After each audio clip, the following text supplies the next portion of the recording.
A paz do Senhor Jesus, meus amados irmãos, estamos aqui uma vez mais para a nossa leitura diária da Bíblia e hoje nós estaremos lendo no livro do profeta Isaías, os capítulos 9, 10, 11 e 12. Lembrando sempre que a versão que nós estamos usando é a Almeida Revista e Atualizada. Vamos lá então para a nossa jornada?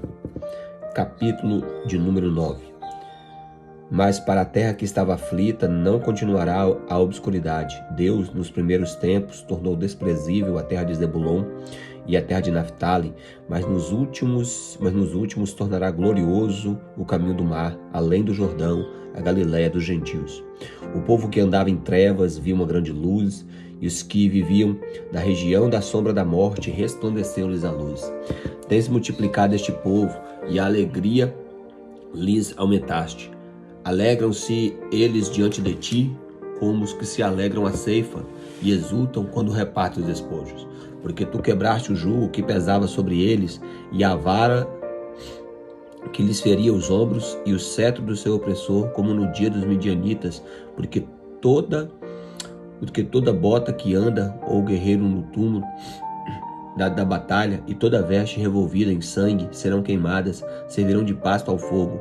Porque um menino nos nasceu, um filho se nos deu, e o governo está sobre os seus ombros, e o seu nome será Maravilhoso Conselheiro, Deus Forte, Pai da Eternidade, Príncipe da Paz, para que se aumente o seu governo e venha paz sem fim sobre o trono de Davi e sobre o seu reino, para estabelecer e o firmar mediante o juízo e a justiça, desde agora e para sempre. O zelo do Senhor dos Exércitos fará isso. Uma das grandes profecias messiânicas aqui, né? Continuando, o Senhor enviou uma palavra contra Jacó, e ela caiu em Israel, e todo o povo o saberá. Efraim e os moradores de Samaria, que em soberba e altivez de coração dizem, os tijolos ruíram por terra, mas tornaremos a edificar com pedras lavradas. Cortaram-no os sicômoros, mas por cedros os substituiremos. Portanto, o Senhor suscita contra ela os adversários de Rezim e instiga os inimigos.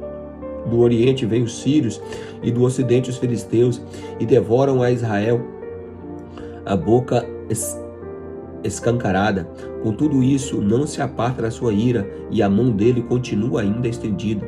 Todavia este povo não se voltou para quem o fere, nem busca o Senhor dos Exércitos, pelo que o Senhor corta de Israel a cabeça e a cauda, e a palma e o junco no mesmo dia.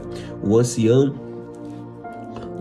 do homem de respeito é a cabeça, e o profeta que ensina mentira é a cauda, porque os guias deste povo são enganadores, e os que por eles são dirigidos são devorados, pelo que o Senhor não se regozija com os jovens dele, e não se compadece dos seus órfãos e das suas viúvas, porque todos eles são ímpios e malfazejos,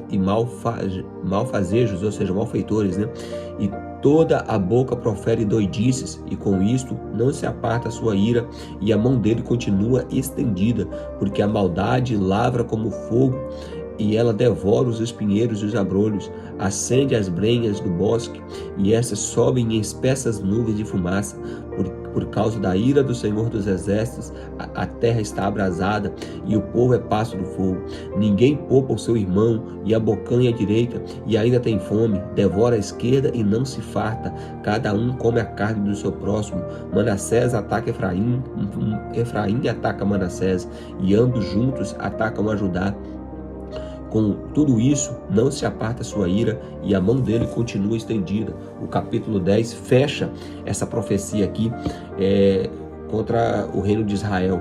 Ai dos que decretam leis injustas, dos que escrevem leis de opressão, para negarem a justiça aos pobres, para arrebatarem o direito dos aflitos do meu povo, a fim de despojarem as viúvas e roubarem dos órfãos. Mas que fareis vós outros no dia do castigo, na calamidade que vem de longe? A quem recorrereis para obter socorro, e onde deixareis a vossa glória? Nada mais vos resta fazer, senão dobrar-vos entre os prisioneiros e cair entre os mortos. Com tudo isso, não se aparta a sua ira, e a mão dele continua ainda estendida. Então, uma profecia aqui contra Israel em vários níveis da sociedade, né? No nível civil, no nível religioso, no nível dos magistrados, enfim, estava uma corrupção generalizada, meu Deus. Continuando o capítulo 10 aqui, a partir do versículo 5, agora nós temos uma profecia contra a Síria. Ai da Síria, cetro da minha ira, vara em sua mão é instrumento do seu furor. Enviou-a contra uma nação ímpia e contra um povo da mais indignação, lhe deu ordens para que dele roube a presa, e lhe tome o despojo, e ponha para ser pisado os pés como a lama nas ruas. Ela, porém, assim não pensa, o seu coração não entende assim. Antes, intenta consigo mesmo destruir e desarraigar não poucas as nações, porque diz: não são meus príncipes todos eles reis? Não é Calmo ou como Carquemes? Não é Ramate como Arpate, e Samaria como Damasco? E o meu poder atingiu os reinos dos ídolos, ainda que as suas imagens de escultura eram melhores do que a de Jerusalém e a de Samaria. Porventura, não fiz Samaria e aos ídolos, não faria igualmente a Jerusalém e aos seus ídolos? Por isso acontecerá que, havendo o Senhor acabado com toda a sua obra no Monte Sião em Jerusalém, então castigará a arrogância no coração do rei da Síria e a desmedida altivez dos seus olhos, porquanto o rei disse: com o poder da minha mão eu fiz isso, e com a minha sabedoria, porque eu sou inteligente. Revolvi os limites dos povos e roubei os seus tesouros como valente. E como valente eu abati os que se assentavam no trono, meti a mão nas riquezas dos povos, como a no ninho, e como ajuntam os ovos abandonados, assim eu ajuntei toda a terra, e não houve quem movesse a asa, ou abrisse a boca, ou piasse. Porventura gloriar o machado contra o que corta com ele? Ou presumirá a serra contra a que maneja? Seria isto como se a vara brandisse ao que a levantasse, ou o bastão levantasse a quem não é o pau? Pelo que o Senhor dos exércitos, enviará a tísica contra os seus homens, todos gordos, e debaixo da sua glória acenderá uma queima, como uma queima de fogo, porque a luz de Israel virá a ser como fogo, e o seu santo como labareda, que abrasa e consuma os espinheiros e os abrolhos da Síria num só dia. Também consumirá a glória da sua floresta e todo o seu campo fértil, desde a alma até o corpo, e será como quando um doente se defina. O resto das árvores da floresta será tão pouco, que um menino saberá escrever o número delas. Acontecerá naquele dia que os restantes de Israel e da casa de Jacó, que estiver salvado, nunca mais se estribarão naquele que o feriu, mas com efeito se estribarão no Senhor, o Santo de Israel. Os restantes se converterão ao Deus forte, sim, os restantes de Jacó, porque ainda que o teu povo, ó Israel, seja como a areia do mar, e o restante se converterá, destruição será determinada, transbordante de justiça, porque uma destruição, e essa já determinada, o Senhor dos exércitos executará no meio de toda a terra. Pelo que assim diz o Senhor dos exércitos: povo meu, que habitas em Sião, não temais a Síria, quando te ferir com vara e contra ti levantar o bastão à maneira dos egípcios, porque daqui a bem pouco se cumprirá a minha indignação e a minha ira para se consumir, porque o Senhor dos exércitos suscitará contra ela um flagelo e uma matança de Midian junto à penha de Horebe.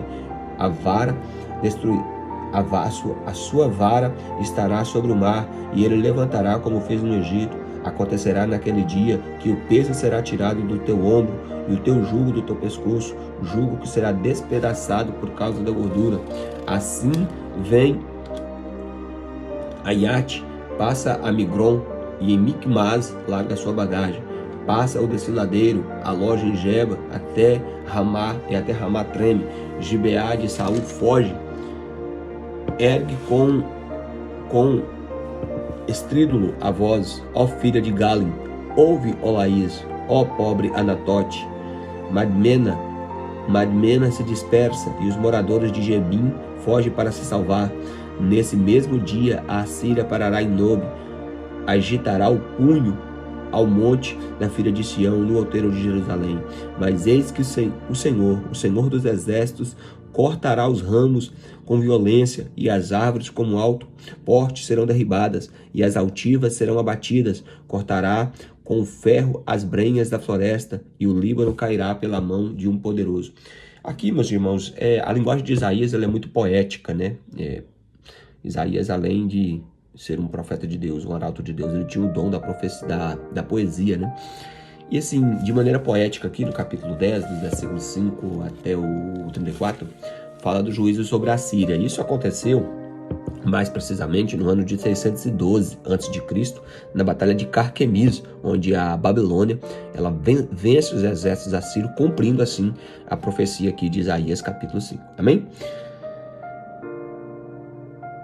Agora aqui, meus irmãos, no capítulo 11, nós temos aqui uma profecia messiânica também no que tange ao reinado de Cristo na Terra, que é chamado de reino messiânico ou de milênio, tá? Capítulo 11. Do tronco de Jessé sairá um rebento das suas raízes, e das suas raízes sairá um renovo. Repousará sobre ele o Espírito do Senhor, Espírito de sabedoria, Espírito de entendimento, Espírito de conselho, de fortaleza, Espírito de conhecimento e de temor do Senhor. Se refere, claro, todas essas facetas aqui ao Espírito Santo, né? Deleitar-se-á no temor do Senhor, não julgará segundo a vista dos seus olhos e nem repreenderá quando ouvir com ouvir dos seus ouvidos, mas julgará com justiça os pobres e decidirá com equidade a favor dos mansos da terra. Ferirá a terra com a vara da sua boca e com o sopro dos seus lábios matará o perverso. A justiça será o cinto dos seus ombros e a fidelidade o cinto dos seus rins. O lobo habitará com o cordeiro e o leopardo se deitará junto com o cabrito. O bezerro e o leão novo e o animal cevado andarão juntos, e um pequenino os guiará. A vaca e a ursa pastarão juntas, e as suas crias juntas se deitarão. O leão comerá palha como boi, e a criança de peito brincará na toca da áspide, e a já desmamada meterá a mão na cova do basilisco. Não se fará mal nem dano algum em todo o meu santo monte, porque a terra se encherá do conhecimento do Senhor, como as águas cobrem o mar. Naquele dia recorrerão as nações à raiz de Jessé, que aqui é Jesus, tá, irmãos? Que está posta por estandarte dos povos, e a glória lhe será a morada. Então a profecia futura, né? Apontando para o reinado messiânico.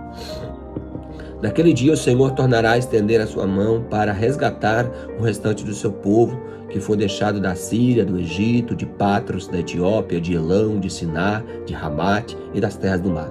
Levantar-se-á um estandarte para as nações, e ajuntará os desterrados de Israel e os dispersos de Judá, recolherá desde os 4 confins da terra.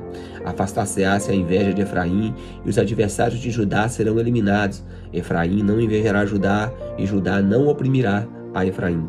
Antes voarão para sobre os ombros dos filisteus no ocidente. Juntos despojarão os filhos do oriente. Contra Edom e Moabe lançarão as mãos, e os filhos de Amon lhes serão sujeitos. O Senhor destruirá totalmente o braço do mar do Egito, e com força do seu vento moverá a mão contra o Eufrates, ferindo e dividindo em 7 canais, de sorte que qualquer um atravessará de sandálias. Haverá caminho plano para o restante do povo, e se for deixado da Síria, como houve de Israel no dia em que subiu da terra do Egito. Então, uma promessa aqui que o reino de Israel será estabelecido, os seus limites também serão restaurados, e haverá uma mudança até mesmo topográfica na terra, com condições ideais perfeitas para a vida na terra no reinado messiânico. O capítulo 12 é um cântico de adoração.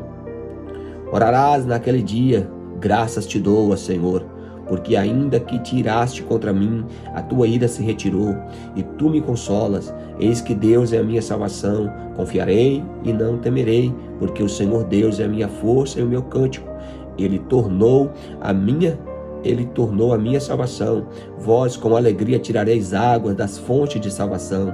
Direi naquele dia: dai graças ao Senhor, invocai o seu nome, tornai manifestos os seus feitos entre os povos, relembrai que excelso é o teu nome, cantai louvores ao Senhor, porque Ele fez coisas grandiosas. Saiba-se isto em toda a terra. Exulta e jubila, ó habitante de Sião, porque grande é o Santo de Israel no meio de ti. Aleluia. Em primeiro lugar, leia a palavra de Deus.